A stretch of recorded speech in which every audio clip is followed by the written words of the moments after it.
বাঙালি fried রাইসকে vegetable pulao বা বাঙালি ঘি ভাতও বলা হয়। জন্মদিন এবং বিয়ের পার্টির মতো অনুষ্ঠানে পরিবেশিত একটি ক্লাসিক বাঙালি খাবার, যা স্বভাবত মাটন কষা বা চিলি চিকেন দিয়ে পেশ করা হয়। তো নমস্কার বন্ধুরা, কেমন আছো তোমরা সবাই? আশা করি তোমরা সবাই খুব ভালো আছো, আমিও খুব ভালো আছি। চলে আসলাম আজকে ভেজ ফ্রাইড রাইসের রেসিপি নিয়ে।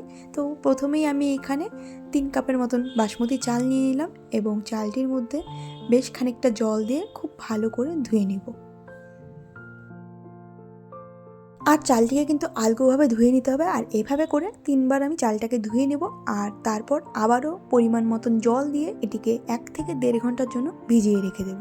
এরপর চলো দেখে নেওয়া যাক আমি ফ্রাইড রাইসের জন্য কী সবজি ব্যবহার করছি। তো এখানে আমি সব রকম শীতের সবজি ব্যবহার করছি, যেখানে আছে গাজর, ফুলকপি, বিনস, কাঁচা লঙ্কা, ক্যাপসিকাম আর মটরশুঁটি। এ কটা জিনিস দিয়ে কিন্তু ফ্রাইড রাইস ভীষণ ভালো খেতে হয়। তোমরা চাইলে সবগুলো নাও নিতে পারো, কিছু কিছু জিনিস তোমরা স্কিপও করে যেতে পারো। আর এরপর আমি গ্যাসের ফ্লেমটাকে অন করে সেখানে একটি জল ভরা পাত্র বসিয়ে দেব।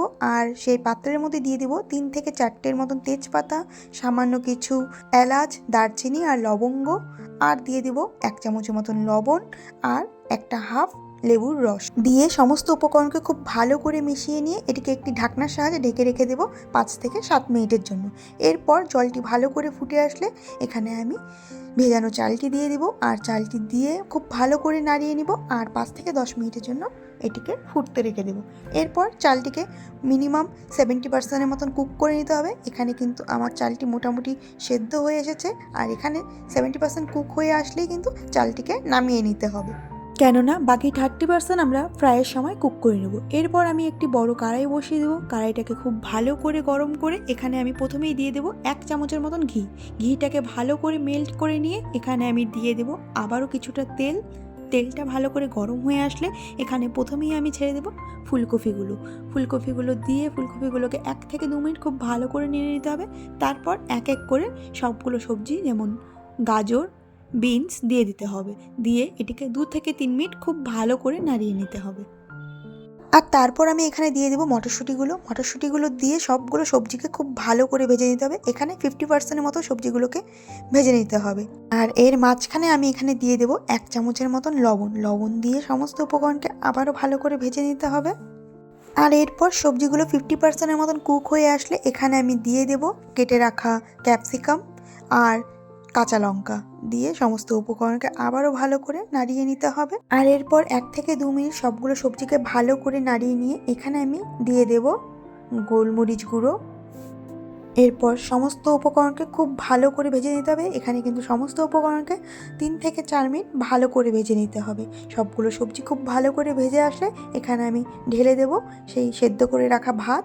আর ভাতটি দেওয়ার পর সমস্ত উপকরণের সাথে ভাতকে ভালো করে মিশিয়ে নিতে হবে। আর এটিকে কিন্তু খুব ভালো করে ফ্রাই করে নিতে হবে মিনিমাম 5 থেকে 7 মিনিটের মতন।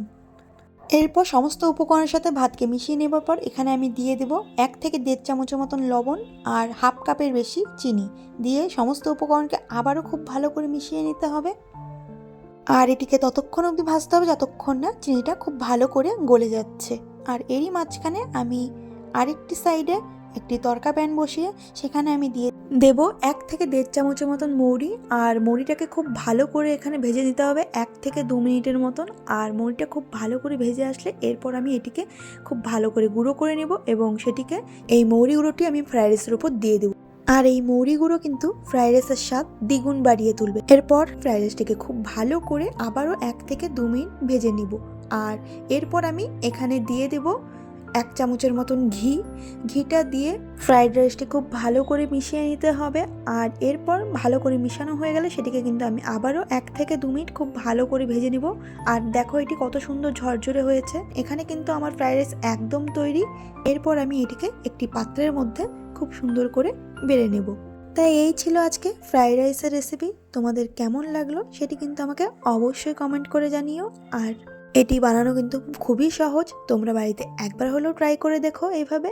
আশা করি তোমাদের সবার খুব ভালো লাগবে। আর এই ফ্রাইড রাইস কিন্তু মটন কষা বা চিকেন কষার সাথে খেতে ভীষণ ভালো লাগে। তা আজ আমি বানিয়ে নিয়েছিলাম চিকেন কষা, আর এই চিকেন কষার লিঙ্ক কিন্তু আমার ডেসক্রিপশন বক্সে দেওয়া আছে।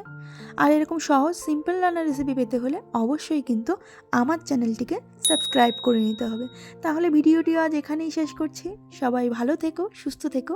দেখা হবে পরে আবার একটি নতুন রান্নার রেসিপি নিয়ে। ততক্ষণের জন্য টাটা।